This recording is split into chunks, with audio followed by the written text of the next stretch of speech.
दोस्तों, एक बिजनेस को चलाना दुनिया के सबसे पेचीदा कामों में से एक है।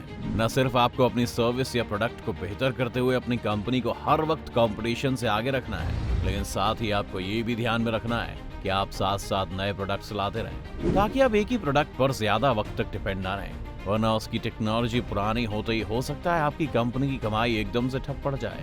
हमने नोकिया के साथ ये होते हुए देखा, जब उन्होंने एंड्रॉइड पर फोकस नहीं किया और एक वक्त पर 70% मार्केट पर कब्जा करने वाला नोकिया आज मार्केट में दिखता भी नहीं है।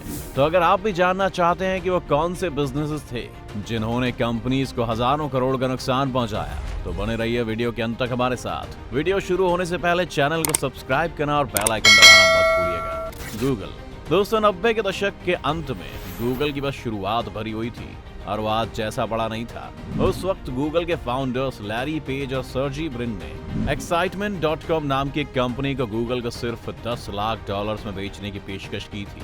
ये कितना कम था, इसे समझने के लिए अगर हम आज गूगल की पेरेंट कंपनी अल्फाबेट की कुल मार्केट कैप देखें तो वो $1,80,000 करोड़ से भी ज्यादा है और अकेले गूगल के सीईओ सुंदर पिचाई की सैलरी आज 20 लाख करोड़ है। Excite.com के साथ गूगल की इस डील में एक विनोद खोसला भी थे, जो उस वक्त एक्साइट के एक बड़े इन्वेस्टर थे और उन्होंने गूगल के फाउंडर्स को $10 लाख के बजाय $7.5 लाख में बेचने के लिए भी मना लिया था। लेकिन अंत में एक्साइट के सीईओ जॉर्ज बेल ने डिसाइड किया कि वो गूगल को नहीं चाहते। इसके बाद भी कई बार गूगल ने याहू को अपना बिजनेस बेचने की कोशिश की, लेकिन कभी प्राइस के कारण तो कभी बाकी कारणों से उन्होंने ये डील आगे नहीं बढ़ाई। याहू का हश्र तो हम सभी जानते हैं क्या हुआ, लेकिन एक्साइट का भविष्य भी बहुत उज्जवल नहीं था। Excite.com को 2004 में $50 करोड़ में बेच दिया गया और आज $50 करोड़ से ज्यादा पैसा तो गूगल एक दिन में कमा लेता है, जिस कारण एक्साइट का इस बिजनेस को ना खरीदना उन्हें काफी महंगा पड़ा। नेटफ्लिक्स। पहले के वक्त में जब स्ट्रीमिंग सर्विसेज नहीं थी, तब लोग डीवीडीज को रेंट पर लिया करते थे और डीवीडीज रेंट पर देने वाली सबसे बड़ी रेंटल चेन कंपनी थी ब्लॉकबस्टर, जो अपने 9,000 स्टोर्स के साथ $300 करोड़ में मार्केट वैल्यूएशन पर थी और सिर्फ लेट फीस के चलते ही वो $80 करोड़ से ज्यादा उस वक्त कमा रहे थे। ऐसे में नेटफ्लिक्स एक छोटा प्लेयर था जो उस वक्त मेल पर डीवीडीज भेजा करता था। नेटफ्लिक्स को जल्दी समझ आ गया कि इंटरनेट स्ट्रीमिंग आने वाले वक्त में एक बड़ी इंडस्ट्री बन सकती है और उन्होंने इस दिशा में काम करना शुरू कर दिया। लेकिन इस वक्त की टेक्नोलॉजी इतनी एडवांस नहीं थी कि इस बिजनेस को सक्सेसफुल बनाया जा सके और नेटफ्लिक्स लॉस में जा रहा था। सन 2000 में नेटफ्लिक्स के फाउंडर्स ने ब्लॉकबस्टर को अपना पूरा बिजनेस $5 करोड़ में बेचने की कोशिश की।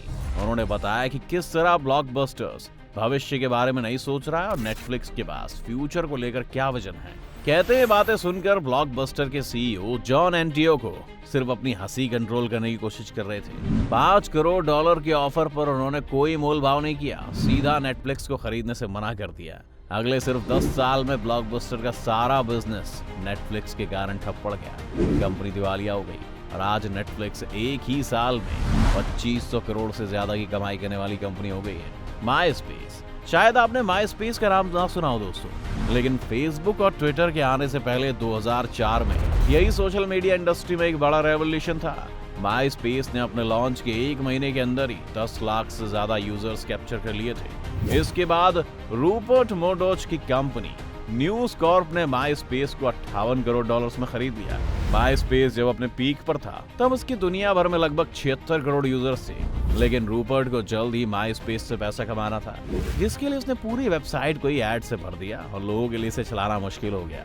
लोगों को माईस्पेस की लत लग चुकी थी, इसीलिए वो इसे यूज कर रहे थे और इसी का फायदा उठाकर रूपर्ट और ज्यादा एड्स को माईस्पेस में ऐड करने लगे। लेकिन जैसे ही फिर फेसबुक और ट्विटर जैसे सोशल मीडिया प्लेटफॉर्म मार्केट में आए, लोगों ने इन पर जाना शुरू कर दिया, क्योंकि यहाँ कोई एड्स नहीं थे और आज भी अगर आप फेसबुक चलाते हैं तो आपको उतने एड्स नहीं दिखते कि आप उससे परेशान हो जाएं। फेसबुक ने माईस्पेस के मार्केट को खत्म कर दिया और 2011 में न्यूज कॉर्प ने $58 करोड़ में खरीदे गए माईस्पेस को सिर्फ $3.5 करोड़ में बेच दिया। इंस्टाग्राम। दोस्तों, इंस्टाग्राम को फेसबुक ने 2012 में 100 करोड़ डॉलर्स या 7500 करोड़ रुपए देकर खरीद लिया था। लेकिन कुछ ही सालों में इंस्टाग्राम के फाउंडर्स को ये बात समझ में आई कि उन्होंने इंस्टाग्राम को बेचकर एक बहुत बड़ी गलती कर दी है। 2012 में इंस्टाग्राम के पास सिर्फ 13 एम्प्लॉइज थे और इसे 3 करोड़ लोग इस्तेमाल किया करते थे, लेकिन कंपनी के पास पैसा कमाने का कोई भी मॉडल नहीं था। ऐसे में ट्विटर ने इंस्टाग्राम को 50 करोड़ डॉलर देकर खरीदने की पेशकश की, जो कि बहुत ज्यादा था।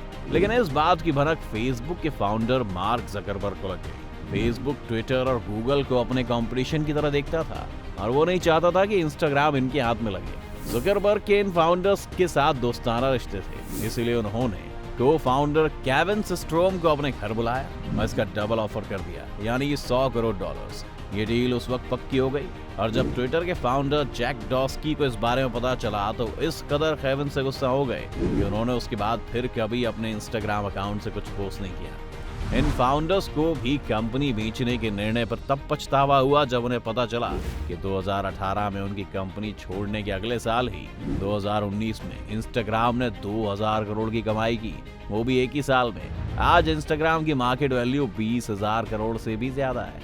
ईटी या एक्स्ट्रा टेरेस्ट्रियल नाम की एक फिल्म का एक सीन है जिसमें एलियट नाम का एक लड़का एक एलियन को अपने साथ ले जाने के लिए जमीन पर कैंडीज फेंकता हुआ चलता है। इस फिल्म को जॉज और जुरासिक पार्क जैसी फिल्में बनाने वाले स्टीवन स्पिलबर्ग डायरेक्ट कर रहे थे। ऐसे में फिल्म मेकर्स इस सीन के लिए M&M के पास गए, जो कि एक बहुत बड़ा कैंडी ब्रांड है।